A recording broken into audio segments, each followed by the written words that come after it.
સત સાહેબ, સત વિદ્યા મંદિર, પરમ ગુરુ પાઠશાળા સંકુલ. હું પટેલ હરીશભાઈ બી, ધોરણ 12, વિષય અર્થશાસ્ત્ર, યુનિટ નંબર 9, વિદેશ વેપાર. અત્યાર સુધી આપણે 8 ટૉપિકનો અભ્યાસ કર્યો 12મા ધોરણની અંદર. વચ્ચે આપણે થોડીક ગેપ રાખી હતી, 11માનું ચાલતું હતું. હવે આપણે 9મું ટૉપિક વિદેશ વેપાર. તો વિદેશ વેપારની અંદર આંતરિક વેપાર અને વિદેશ વેપાર, આંતરરાષ્ટ્રીય વેપારનો અર્થ, વિદેશ વેપાર માટેના કારણો, વિદેશ વેપારનું સ્વરૂપ, આંતરિક અને વિદેશ વેપાર વચ્ચેનો તફાવત, વિદેશ વેપારની પ્રવર્તમાન સ્થિતિ, વિશ્વ વેપારમાં ભારતનો હિસ્સો, ભારતમાં વિદેશ વેપારનું કદ અને સ્વરૂપ, એની દિશા, લેણદેણ તુલાનો ખ્યાલ અને હુડિયામણનો દર. આટલા મુદ્દા આ ટૉપિકની અંદર આપણે શીખીશું. તો સૌથી પહેલાં આપણે પ્રસ્તાવનામાં જોઈએ કે આપણા દેશની અને તેમજ દરેક દેશની ભૌગોલિક હદ નિર્ધારિત છે. દેશની હદની બહાર જવા આવવા પર કાયદાકીય નિયંત્રણો છે. ગમે તેના દેશમાં આપણે ઘૂસી જઈ શકીએ નહીં. અને ક્યારેક કાયદાકીય નિયંત્રણો, ક્યારેક પ્રતિબંધ છે. તો કેટલાક દેશમાં તમને જવા માટે પ્રતિબંધ હોય છે. તો પછી આપણે વિચાર્યું છે કે આપણા ઘરોમાં કોરિયાનું રેફ્રિજરેટર, જાપાનનું ટીવી, રસ્તા પર જર્મનીની કાર, ખેતરોમાં અમેરિકનના ટ્રેક્ટરો, મોલની અંદર યુકોના બૂટ, કપડાં કેવી રીતે આવતા હશે? બુડીને આવે? ના. આપણે જાણીએ છીએ કે આપણા દેશના વાહનો જે પેટ્રોલ કે ડીઝલથી ચાલે છે, એમાંનું મોટાભાગનું જે ક્રૂડ ઓઇલ એ અખાતી દેશોમાંથી આવે છે. આપણે આયાત કરવી પડે છે. તો આપણે આ પ્રકરણની અંદર દેશની હદની બહારથી વસ્તુઓ, સેવાઓ, ટેકનોલોજી વગેરેની જે આપલે થાય છે, એટલે આયાત અને નિકાસ થાય છે, એને આપણે વિદેશ વેપાર કહેવાય. અને આ વેપારના કેટલાક અગત્યના પાસાઓ આપણે જોઈશું. તો સૌથી પહેલાં આંતરિક વેપાર અને વિદેશ વેપારનો અર્થ જોઈએ. વેપાર એટલે એક એવી વ્યવસાયિક પ્રવૃત્તિ, જે ધંધાકીય પ્રવૃત્તિ કે જેમાં વસ્તુઓ, સેવાઓ, મૂડી, ટેકનોલોજી, ટેકનિકલ જાણકારી અને માહિતી, એટલે બૌદ્ધિક સંપદા, એ પણ એનો વિનિમય થાય છે. તો બીજા શબ્દોમાં આપણે વેપારમાં આવી વસ્તુઓ, સેવાઓની હેરફેર આવક કે નફા પ્રાપ્તિ માટે કરવામાં આવે છે. એટલે કોઈ એક દેશની હદની અંદર થતી વેપાર પ્રવૃત્તિને આંતરિક વેપાર કહેવાય. અને દેશની હદની બહાર એટલે વિદેશની અંદર થતા વેપારને વિદેશ વેપાર કે આંતરરાષ્ટ્રીય વેપાર તરીકે ઓળખવામાં આવે છે. હવે વિદેશ વેપાર શા માટે થાય છે, અથવા વિદેશ વેપારના કારણો કયા કયા છે? સાથે આપણે વિદેશ વેપાર કરીએ જ છીએ, તો એના આપણે મુદ્દાઓ જોઈએ. તો એક તો અર્થશાસ્ત્રમાં વેપાર માટેના મુખ્ય જે કારણો છે, એ કારણોને કારણે વિદેશ વેપાર થતો હોય છે. એક તો દેશમાં ઉપલબ્ધ ઉત્પાદનના સાધનોમાં તફાવત છે. તો અલગ અલગ દેશમાં જે ઉત્પાદનના સાધનો, જમીન, મૂડી, શ્રમ, નિયોજક, આ જે ઉત્પાદનના સાધનો છે એ દરેક પાસે અલગ અલગ છે. દરેક પાસે એની માત્રા અલગ અલગ છે. કોઈની પાસે વધુ છે, કોઈની પાસે ઓછા છે, અને જુદા જુદા પ્રમાણમાં ઉપલબ્ધ છે. ઉપરાંત બધી જાતના ઉત્પાદન માટે જરૂરી બધા જ પ્રકારના જે સંસાધનો, જે સાધનો કે એ પણ દરેક દેશ પાસે હોતા નથી. દાખલા તરીકે ખેતી ક્ષેત્રની આપણે વાત કરીએ તો અમુક વસ્તુનું ઉત્પાદન આપણે કરવું હોય તો એ આપણે ત્યાં થતું નથી. એના માટેની જે જમીન છે, આબોહવા છે, અનુકૂળ આવતી નથી. એટલે બીજી જગ્યાએ થતું હોય, અને બીજી જગ્યાએ એ વસ્તુનું ઉત્પાદન થતું ના હોય કે જ્યાં આપણે ત્યાં થતું હોય. તો આવા સંસાધનો દરેક પાસે હોતા નથી. એટલે દુનિયાના દેશો સંસાધનો, કેટલાક સાધનો, ટેકનોલોજી વગેરેનો વેપાર કરી અને પોતાની જરૂરિયાતો સંતોષે છે. એટલે ઉત્પાદનના સાધનો દરેક પાસે જુદા જુદા છે. એના કારણે આ વેપાર ઉદ્ભવે છે. બીજું કે ઉત્પાદનનો ખર્ચ.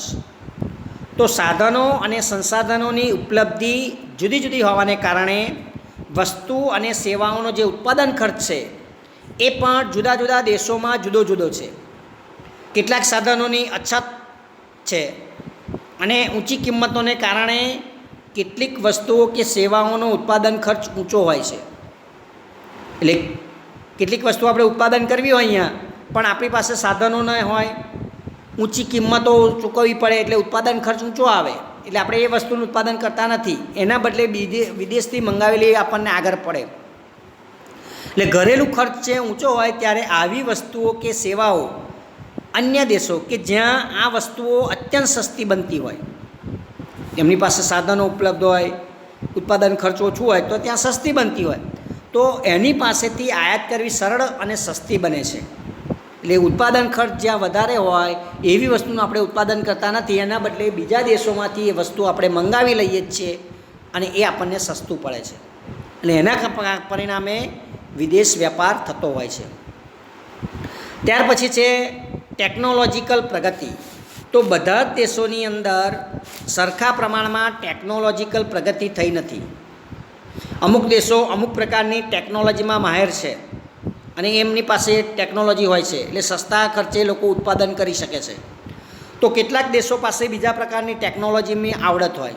દરેક દેશ પાસે ટેકનોલોજીની અલગ અલગ આવડતો છે અને આથી દરેક દેશ દરેક વસ્તુના ઉત્પાદનમાં એક સરખી કાર્યક્ષમતા ધરાવતો નથી અને આથી દેશો વચ્ચે વસ્તુઓ અને સેવાઓનો જે વેપાર થાય છે એ વેપાર આપણે અહીંયા જોઈ શકીએ છીએ કે ટેકનોલોજીના કારણે પણ વિદેશ વેપાર થતો આપણને જોવા મળે છે.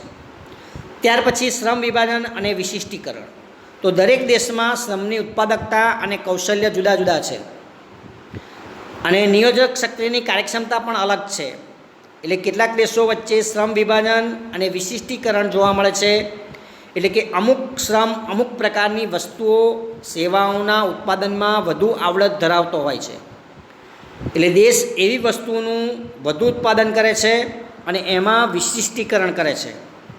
તો આવી વસ્તુઓ સેવાઓનું અન્ય દેશોમાં નિકાસ કરે છે અને જે વસ્તુઓ કે સેવાઓનું વધુ કાર્યક્ષમ રીતે ઉત્પાદન ન કરી શકે એ વસ્તુઓ કે સેવાઓની આપણે આયાત કરીએ છીએ. એ ઉપરાંત જ્યારે કોઈપણ દેશમાં પોતાની વિશિષ્ટતાની બહારની વસ્તુઓ કે સેવાઓ ઉત્પન્ન કરવાનો પ્રયત્ન કરે છે ત્યારે એમ કરવા માટે એ કૌશલ્ય ધરાવતા નિષ્ણાતો એમના જ્ઞાન વગેરેની આયાત કરે છે. આપણે જોઈએ કે આપણા દેશમાંથી ઘણા બધા એન્જિનિયરો, ડૉક્ટરો, નર્સો, આવા જે ઉચ્ચ અભ્યાસ ધરાવતા લોકો છે વિદેશમાં જાય છે, કારણ કે એમનું કૌશલ્ય ત્યાં એ લોકો આપે છે અને વધારે પૈસા કમાય છે. તો એ લોકો આવા નિષ્ણાતોની આયાત કરે છે. ઘણી વખત આપણે વિદેશમાંથી આવા નિષ્ણાતોની આયાત કરીએ છીએ, એમના જ્ઞાનની આયાત કરીએ જ છીએ અને આપણે ત્યાં એ ટેકનોલોજીનો આપણે ઉપયોગ કરીએ જ છીએ. તો આ રીતના આવા બધા કારણોસર જે વિદેશ વેપાર છે એ વિદેશ વેપાર આપણને જોવા મળે છે.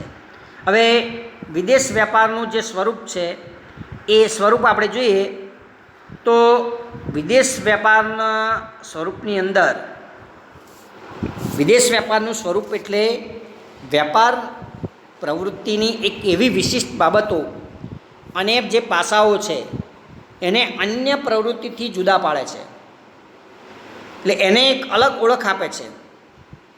તો વિદેશ વેપારનું સ્વરૂપ એને અસર કરતા સંજોગો, એને નિયમન કરતી નીતિઓ અને કાયદાઓને આધારે નક્કી થાય છે. જેમ કે વિદેશ વેપારમાં સાધનોની ભૌગોલિક અને વ્યવસાયિક ગતિશીલતા ઓછી હોય છે.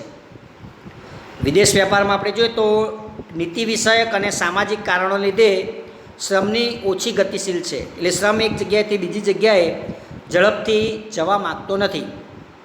કેટલીક મૂડી સ્થાયી અને જંગી હોવાને કારણે ઓછી ગતિશીલ છે, એટલે મૂડી પણ મોટા પ્રમાણમાં હોય તો આપણે બીજે રોકી શકતા નથી. બીજું કે કેટલીક મૂડીની ગતિશીલતા પર કાયદાકીય પ્રતિબંધ છે, એટલે બીજા દેશમાં આપણે મૂડી રોકવી હોય તો ત્યાં એ કાયદાઓનું પાલન કરવું પડે, એના કેટલાક પ્રતિબંધો છે. આપણે પણ વિદેશની મૂડી આકર્ષીએ છીએ પણ એમાં કેટલા બધા પ્રતિબંધો અને કાયદાઓ ઘડેલા છે.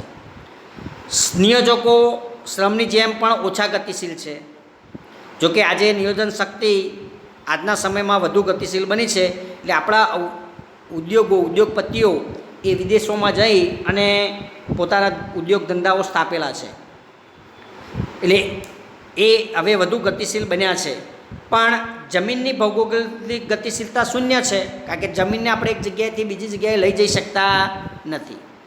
તો આ બધા સાધનોની ગતિશીલતા ઓછી છે, એના કારણે વિદેશ વેપારનું કદ જેટલા જોઈએ એટલા પ્રમાણમાં વિકસાવી શકતા નથી, એટલે મર્યાદિત છે. બીજું કે વિવિધતા ધરાવતી ચીજવસ્તુઓનો વેપાર. તો વિદેશ વેપારમાં અનેક પ્રકારની વિવિધતાવાળી વસ્તુઓ અને સેવાઓ ઉપલબ્ધ છે, જેથી વિવિધ જીવનધોરણ અને જીવનશૈલી ધરાવતા લોકોની વિવિધ પ્રકારની માંગ સંતોષી શકાય. ને વિદેશ વેપારની સફળતા અને સમૃદ્ધિનો આધાર વિવિધતા છે. દાખલા તરીકે જે દેશોમાં વીજળીની અછત હોય ત્યાં માનવ સંચાલિત હ્યુમ્યુલિટી ઓપરેટ મશીનોની માંગ વધુ હશે, જ્યારે વધુ વીજળી ઉત્પન્ન કરતા દેશોમાં સ્વયં સંચાલિત ઓટોમેટિક મશીનોની માંગ વધારે રહે છે. તો આવી વિવિધતા ધરાવતી વસ્તુઓનો વેપાર આપણે કરી શકીએ જ છીએ. ત્યાર પછી છે પડકારજનક સ્વરૂપ. તો વિદેશ વેપારનું સ્વરૂપ વધુ પડકારજનક છે, કારણ કે વિદેશ વેપારમાં વિવિધ પ્રકારની આબોહવા, ભાષા, સંસ્કૃતિ, રિવાજો, રુચિ, ટેવો, પસંદગી વગેરે હોય. એટલે આવા બધા અવરોધો પાર કરી અને વેપાર કરવાનો પડકાર વેપારીઓ સામે છે. ઘણા બધા પ્રકારના પડકારો હોય કે વિદેશ વેપાર જેવો તેવો નથી કે ભાઈ અહીં આપણે આંતરિક વેપારની જેમ કરી દઈએ. એની આબોહવા, ભાષા, સંસ્કૃતિ, રિવાજો, કાયદા આ બધું જ પાલન કરવું પડે, અને ત્યારે આપણે વિદેશ વેપાર કરી શકીએ. એટલે પડકારજનક સ્વરૂપ છે. પછી રાજનીતિક પ્રયત્નો. તો વિદેશ વેપાર સ્થાપવામાં સૌથી અગત્યનું જો પરિબળ હોય તો રાજનીતિક પરિબળો છે. એટલે વિદેશ વેપાર સ્થાપવા અથવા વિકસાવવા ફક્ત વેપારીઓ પ્રયત્ન કરે એ પૂરતું નથી, કારણ કે દરેક દેશની સરકારોએ રાજનીતિક પ્રયત્નો કરવા પડે, કારણ કે એના કાયદાઓ છે એના પાલન કરવું પડે, રાજનૈતિક સંબંધો વધારવા પડે, સાથે સાથે બિનઔપચારિક મિટિંગો કરવી પડે, ત્યાં આપણે જવું પડે, આવવું પડે. એટલે આપણે જોઈએ છીએ કે આપણા દેશના વડાપ્રધાન વારે વાર વિદેશોમાં જાય તો આપણને એમ લાગે કે ઓહો આવા વિમાનમાં ફરવા જતા હશે, પણ ફરવા નથી જતા. આવી બિનઔપચારિક મિટિંગો કરે છે અને સંબંધો સ્થાપિત કરે છે, જેથી કરીને આપણે એમની સાથે વેપાર કરી શકીએ, અને આવા સંબંધો વિકસાવવાથી જ વેપાર બીજા દેશોમાં આપણે સરળતાથી કરી શકાય. તો એ લોકો એ પ્રમાણેના કરારો કરે, એ લોકો સાથેના પહેલાં સંબંધો સારા વિકસાવવા પડે. એટલે આ રીતના રાજકીય પ્રયત્નો થાય તો જ વિદેશ વેપાર સફળ થાય. એના માટે વેપાર મેળા યોજવા પડે છે, જેમાં વેપારીઓ અને રાજ્યના સભ્યો વિદેશી સભ્યો સાથે મળે. દાખલા તરીકે ગુજરાતમાં આપણે જોઈએ તો દર વર્ષે વાઇબ્રન્ટ ગુજરાત સમિટ યોજાય છે. એમાં વિશ્વના અનેક દેશોના વેપારીઓ, ઉદ્યોગપતિઓ, ત્યાં એમના પ્રતિનિધિઓ આવે છે, એક સાથે મળે છે. સરકારના પ્રતિનિધિઓ હોય, બધી આપલે કરે છે, જાણકારી આપલે કરે છે, વેપાર વિશેના બધા જ્ઞાન પ્રાપ્ત કરે છે, અને ગુજરાત રાજ્યની નીતિઓ, સંસ્કૃતિ એની માહિતી મેળવે છે, આપણે ત્યાંની માહિતી મેળવીએ છીએ, અને વિવિધ પ્રકારના કરારો થાય છે, અને એ લોકો અહીંયા મૂડીરોકાણ કરવા તૈયાર થાય છે. વસ્તુઓની આયાત આપણે કરીએ, નિકાસ કરીએ, એ બધા પ્રયત્નો થાય છે. તો દરેક દેશ રાજકીય અને કાયદાકીય સંસ્થાઓ અને આર્થિક નીતિઓ અલગ અલગ છે. એના કારણે વેપારીઓના ઉત્પાદન અને વેચાણ અને પ્રચારના પ્રયત્નો સાથે સાથે રાજકીય પ્રયત્નો પણ જરૂરી છે, કારણ કે રાજકીય પ્રયત્નો વિના આપણને આંતરરાષ્ટ્રીય વેપાર થઈ શકે જ નહીં. જો સરકાર આપણને છૂટ જ ના આપણે નિકાસ કરવાની અથવા આયાત કરવાની, તો આપણે વિદેશ વેપાર કેવી રીતના કરી શકીએ. એટલે પહેલાં રાજકીય સંબંધો ગાઢ મજબૂત બનાવવા પડે, અને ત્યાર પછી જ આવા કરારો થાય તો જ આયાત નિકાસ વેપાર કહેતા વિદેશ વેપાર સફળ થાય. ત્યાર પછી વિવિધ ચલણોના ભાવ અને એના મૂલ્યો અંગેની અટકળો છે. તો વિદેશ વેપારમાં સર્વસ્વીકૃત માન્ય ચલણમાં જ ચૂકવણી કરવાની હોય છે, અને સર્વસ્વીકૃત માલ્ય છે એ અમેરિકન ડોલર છે. તો એના માટે વેપાર કરતા દરેક દેશે પોતાના દેશના ચલણને આંતરરાષ્ટ્રીય ચલણમાં રૂપાંતર કરવું પડે અને એ માટે વિવિધ હુંડિયામણના દર, એમાં થતી વધઘટ, એની બધી જાણકારી પ્રાપ્ત કરવી પડે. જો આપણે મોંઘા ભાવે હુંડિયામણ ખરીદવામાં આવે તો વેપારમાં નુકસાન જાય અને એ માટે વેપારીઓએ કેટલીક વાર નિષ્ણાતોની સલાહ લેવી પડે. ક્યારે હુંડિયામણ ખરીદવું, ક્યારે ચૂકવણીઓ કરવી, ક્યારે ઓર્ડર આપવા, ક્યારે શું કરવું, આ બધી બાબતો આપણે સ્પષ્ટ સમજી લેવી પડે, તો જ આપણે વિદેશ વેપાર કરી શકીએ. ત્યાર પછી વિવિધ રાષ્ટ્રો અને આંતરરાષ્ટ્રીય સંસ્થાઓના સંયુક્ત પ્રયાસો. આપણે જોઈએ કે વિશ્વ સ્તરે આંતરરાષ્ટ્રીય વેપાર વિકસાવવા માટે અનેક પ્રકારના જે પ્રયત્નો છે એ પ્રયત્નો અનેક પ્રકારની સંસ્થાઓ કરે છે. એટલે દરેક દેશની સરકારો અને વિશ્વ વેપાર સંગઠન WTO, વર્લ્ડ ટ્રેડ ઓર્ગેનાઇઝેશન જેવી સંસ્થા છે એ સાથે પ્રયત્નો કરે છે અને વેપારનું કદ વધારવા માટે દરેક દેશ મક્કમ ઇરાદાથી પ્રયાસ કરવા જરૂરી છે, તો જ આપણો વેપાર વધે. અને એના માટે એમની નીતિઓ વેપારને વધુ અનુરૂપ બનાવવી પડે છે. દેશમાં સામાજિક અને સાંસ્કૃતિક જૂથે વેપારને ખુલ્લા મને સ્વીકારવો પડે. દરેક દેશના વિવિધ ઉદ્યોગોના સંગઠનોએ વેપાર વધારવા માટે સહકાર આપવો જોઈએ અને આ બધા વિવિધ રાષ્ટ્રો અને આંતરરાષ્ટ્રીય સંસ્થાઓ પ્રયાસ કરે તો જ વિદેશ વેપાર વધી શકે. ત્યાર પછી રાજકીય અને સામાજિક વિચારધારાની અસરો. એટલે વિદેશ વેપારમાં કદ અને દિશા એના ઉપર રાજકીય અને સામાજિક બાબતોની અસર વધારે છે. દાખલા તરીકે વિશ્વયુદ્ધ જેવી ઘટના હોય તો ત્યાર પછી અનેક દેશો વચ્ચેના વેપારના સંબંધો બગડે છે. તો ક્યારેક વિશ્વના નેતાઓ સાથે મળી અને વેપાર વધારવાના પ્રયત્નો કરે છે, જેથી દેશોનું ધ્યાન યુદ્ધ પરથી હટી અને વેપાર તરફ દોરવાય. એટલે વેપારને પ્રોત્સાહન આપવા રાજકીય પ્રયત્નો કરે છે. તેમજ કોઈ એક દેશના વેપારનું કદ અને દિશા જે તે દેશના વિચારો, એનું સામાજિક માળખું, ઐતિહાસિક ઘટનાઓ, અન્ય દેશ સાથેના સંબંધો, આ બધી બાબતો ઉપર આધાર રાખે છે. એટલે આ બધી સામાજિક વિચારધારાઓ પણ વિદેશ વેપારને અસર કરે છે. ઘણી વખત આપણે જોઈએ કે ઘણા બધા રાષ્ટ્રો એ કેટલાક દેશો સાથેના સંબંધો ખરાબ હોય તો ત્યાંથી એ લોકો વસ્તુ મંગાવતા જ નથી. સમાજના કેટલાક સામાજિક જે અસરો કે સામાજિક જે રીત રિવાજો હોય એ પ્રમાણે ત્યાંની વસ્તુ એ લોકો અપનાવવા તૈયાર હોતા નથી. તો આ બધી અસરો વિદેશ વેપારને થતી હોય છે. ત્યાર પછી અત્યંત મોટા પાયા પરનો વેપાર છે. તો વિદેશ વેપારનું કદ અત્યંત વિશાળ છે. એમાં અનેક દેશોની અનેક અસંખ્ય વસ્તુઓ, અનેક કાયદાઓ અને આંતરરાષ્ટ્રીય સંસ્થાઓ આ બધી સાથે સંકળાયેલી છે. એટલે આંતરિક વેપાર જેવું નથી, પણ એનું કદ બહુ જ મોટું છે, વિશાળ છે, એનું કાર્યક્ષેત્ર બહુ મોટું છે. એટલે મોટા પાયા પરનો વેપાર ત્યાં થતો હોય છે. ત્યાર પછી વધુ પ્રમાણમાં કરવેરા અને પરવાનગીઓ. તો આપણે જોઈએ કે વિદેશ વેપારની અંદર આંતરરાષ્ટ્રીય વેપાર કરવો હોય તો દરેક દેશે પોતાના દેશ અને બીજા દેશની, એટલે આપણે જેની સાથે વેપાર કરવા માગતા હોય એ દેશની અનેક ચકાસણીઓ અને પરવાનગીઓ પાર કરવાની હોય છે.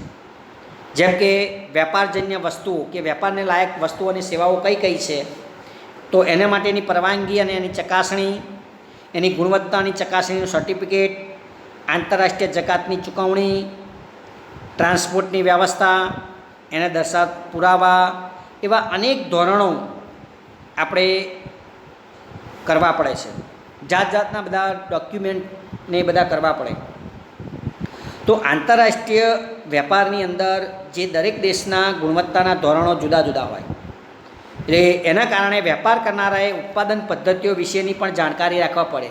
કયા દેશમાં કઈ પ્રકારની ગુણવત્તાની જરૂર છે એનું આપણે ધ્યાન રાખવું પડે.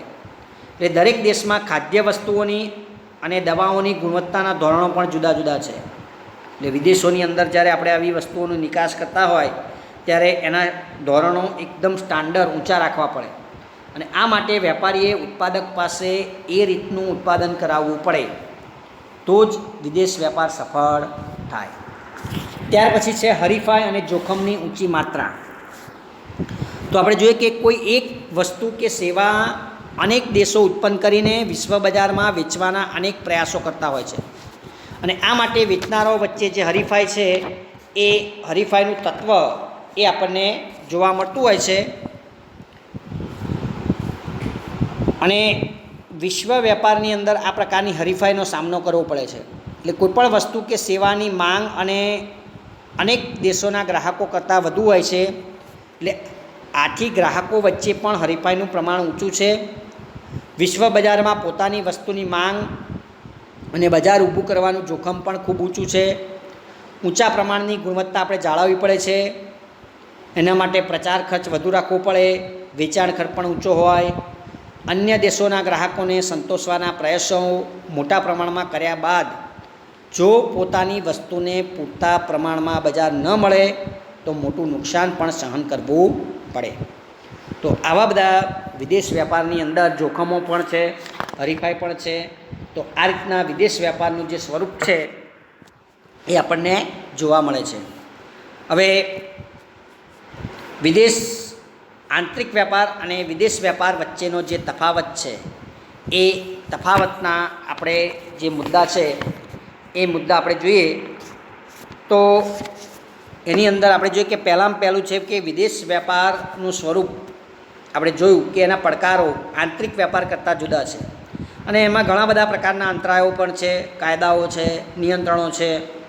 એટલે આંતરિક વેપાર અને વિદેશ વેપાર વચ્ચે કેટલોક તફાવત છે. એ તફાવતના મુદ્દા આપણે જોઈએ તો એક તો કદના આધારે તફાવત આપણે જોવું હોય તો વિદેશ વેપારમાં અનેક દેશો વસ્તુઓ અને સેવાઓ, કાયદાઓ, પદ્ધતિઓ વગેરેથી સંકળાયેલી છે. એટલે વિદેશ વેપારનું કદ આંતરિક વેપાર કરતાં ઘણું મોટું છે. આગળ આપણે જોયું તે પ્રમાણે. બીજું કે ચલણ અને એની ચૂકવણીની પદ્ધતિ. તો આંતરિક વેપારમાં ચૂકવણીઓ પોતાના દેશના ચલણમાં જ કરવાની છે અને પોતાના જ દેશની એક બેંકમાંથી બીજી બેંકમાં આપણે ચૂકવણી કરીએ તો પણ સરળતાથી થઈ શકે છે. જ્યારે વિદેશ વેપારમાં પોતાના દેશના ચલણનું કોઈ સ્વીકૃત જે આંતરરાષ્ટ્રીય ચલણ છે એમાં રૂપાંતર કરવું પડે, હુડિયામણના દરની જાણકારી રાખવી પડે, જે તે દેશના કાયદાઓ મુજબ એની પરવાનગી લેવી પડે. એ ઉપરાંત આયાતકાર અને નિકાસકાર પોતાના દેશની બેંક પાસે ચૂકવણી કરવા અંગેનું શાખનું પ્રમાણપત્ર પણ મેળવવું પડે. એટલે વિવિધ ચલણો છે, ચૂકવણીની પદ્ધતિઓ પણ જુદી જુદી છે. ત્યાર પછી ભાષા અને સંસ્કૃતિ, સમાજ અંગેનો તફાવત છે. આંતરિક વેપારમાં વિનિમય એક સમાન ભાષાથી આપણે કરી શકીએ કે જે પોતાના દેશની જે માન્ય ભાષા હોય, રાષ્ટ્રીય ભાષા, એનાથી પણ આપણે વેપાર કરી શકાય. સંસ્કૃતિ અને સામાજિક વ્યવસ્થા પણ એક સરખી હોય. જ્યારે વિદેશ વેપારમાં દરેક દેશમાં ભાષા, સંસ્કૃતિ, સામાજિક વ્યવસ્થા બધું અલગ અલગ છે. એટલે કોઈપણ દેશની પ્રજાની લાગણી દુભાય નહીં એ રીતે આપણે વેપાર કરવો પડે અને એવી વસ્તુઓની વેપાર કરવો પડે. એટલે દરેક દેશની જીવનશૈલીને અનુરૂપ હોય એવી વસ્તુઓ જ આપણે વેચવી પડે. ત્યાર પછી વાહન વ્યવહાર ખર્ચનો તફાવત છે. આંતરિક વેપારની સરખામણીમાં વિદેશ વેપારમાં વાહન વ્યવહારનો ખર્ચ ઊંચો છે. દરેક દેશની હદ અને અનેક જાતના વેરા ભરવાના હોય, જ્યારે આંતરિક વેપારની સરખામણીમાં એ વધુ હોય. આંતરિક વેપારમાં એ બધો ખર્ચ ઓછો હોય. હરીફાઈનું પ્રમાણ. તો આંતરિક વેપારમાં કોઈ વસ્તુના અનેક ઉત્પાદકો હોય પણ ઉત્પાદનના સાધનો, ટેકનોલોજી બધું સમાન છે. એટલે વસ્તુઓનું વર્ગીકરણ અને વિભિન્નતાના ધોરણે આપણે બહુ વધુ પડતી હરીફાઈ કરવી પડતી નથી. જ્યારે વિદેશ વેપારમાં દરેક ઉત્પાદક વર્ગીકરણ અને વિભિન્નતાના આધારે હરીફાઈ કરે છે. દરેક દેશમાં એક પ્રકારની વસ્તુ વેચવા માટે જે તે દેશના ઉત્પાદકો અને અન્ય દેશના ઉત્પાદકો બજાર હિસ્સો મેળવવામાં હરીફાઈ કરે છે. દાખલા તરીકે જ્યારે ભારતમાં વિદેશી ગાડીઓ એટલે કાર નહોતી ત્યારે દેશના ઉત્પાદકો વચ્ચે હરીફાઈ હતી. પણ આજના સમયમાં જેવું નહોતું, જ્યાં રોજ નવા મોડેલો, નવા આકર્ષણો, નવા વિજ્ઞાપન વગેરે આપણને જોવા મળે છે. આજે વિદેશી કંપનીની કારો પણ ભારતમાં આવવા લાગી એટલે અને બનવા માંડી છે. એટલે આવી કંપનીઓ ભારતના બજારમાં પોતાનો હિસ્સો વધારવા પ્રયત્ન કર્યા છે. તો એમની વચ્ચે આપણે ભારતીય કંપનીઓએ પણ હરીફાઈ કરવી પડે છે, એમના મોડેલ બદલવા પડે છે, કિંમતો નીચી કરવી પડે છે અને આ બધું છે. તો હરીફાઈનું પ્રમાણ આંતરિક વેપાર કરતાં વિદેશ વેપારમાં વધારે છે. ત્યાર પછી ગ્રાહકને સંતોષવા અંગેનો તફાવત. તો એક જ દેશમાં સમાજ, શિક્ષણ, એની સજાગતા, માહિતી, પસંદગીઓ, મૂલ્યો, સહનશીલતા વગેરેના ધોરણો સમાન છે. અને એના કારણે કોઈ વેચનારને ગ્રાહકના સંતોષનો અંદાજ આપણે સહેલાઈથી મળે અને એ પ્રમાણેની વસ્તુનું ઉત્પાદન, વેચાણ અને વિજ્ઞાપન આપણે કરી શકીએ. જ્યારે વિદેશ વ્યાપારમાં દરેક દેશમાં આ બધી બાબતોમાં મોટો તફાવત છે અને એના માટે વેચનારે દરેક દેશમાં ગ્રાહકોને સંતોષવા માટે વધુ મહેનત કરવી પડે છે. બીજા શબ્દોમાં કહીએ તો આંતરિક વ્યાપારના ગ્રાહકોના વર્તનની આપણે આગાહી કરી શકીએ કે ગ્રાહકો કયા પ્રકારની વસ્તુઓ માગે છે એ આપણે અગાઉથી જાણી શકીએ છીએ. જ્યારે વિદેશ વ્યાપારમાં આ પ્રકારની આગાહી થઈ શકતી નથી. કયા દેશમાં કયા વ્યક્તિઓ કેવા પ્રકારની વસ્તુઓ માગે છે એ આપણે કહી શકતા નથી. એટલે આ પ્રકારેની વધારે પ્રમાણમાં આપણને મુશ્કેલીઓ પડે છે. અને છેલ્લું, વહીવટી અને કાયદાકીય વ્યવસ્થામાં તફાવત. તો પોતાના દેશની વહીવટી અને કાયદાકીય વ્યવસ્થા વેપારીઓ જાણે છે, એટલે એમને વેપાર કરવામાં આવી બાબતોની મુશ્કેલી ઓછી પડે. પરંતુ વિદેશ વ્યાપારમાં દરેક દેશની વેરા, કાયદાકીય પરવાના અંગેની પદ્ધતિઓ પૂરી જાણ્યા વગર વેપાર કરવાનું લગભગ અસંભવ બને છે. એટલે અન્ય દેશોની નીતિઓ વિશેની માહિતી મેળવવાની પ્રક્રિયા અઘરી અને ખર્ચાળ બાબત છે. તો આ રીતના વહીવટી અને કાયદાકીય વ્યવસ્થા પણ અલગ અલગ છે, એટલે એ પ્રમાણે એ બધી બાબતો પણ અલગ અલગ જોવા મળે છે. તો આ રીતના આંતરિક વ્યાપાર અને વિદેશ વ્યાપાર વચ્ચેનો તફાવત આપણે અહીંયા જોઈ શકીએ છીએ. તો આ રીતના આપણે અહીંયા વિદેશ વ્યાપારની અંદર આંતરિક અને વિદેશ વ્યાપારનો અર્થ, વિદેશ વ્યાપાર માટેના જુદા જુદા કારણો, વિદેશ વ્યાપારનું સ્વરૂપ અને આંતરિક વેપાર અને વિદેશ વેપાર વચ્ચેનો તફાવત આપણે જોયો છે. હવે વિદેશ વેપારની જે પ્રવર્તમાન સ્થિતિ છે એની ચર્ચા આપણે અગાઉના વિડીયોની અંદર કરીશું. તો આ પ્રમાણે અહીંયા વિદેશ વેપારનું સ્વરૂપ આપણે જોઈ શકીએ છીએ. અસ્તુ.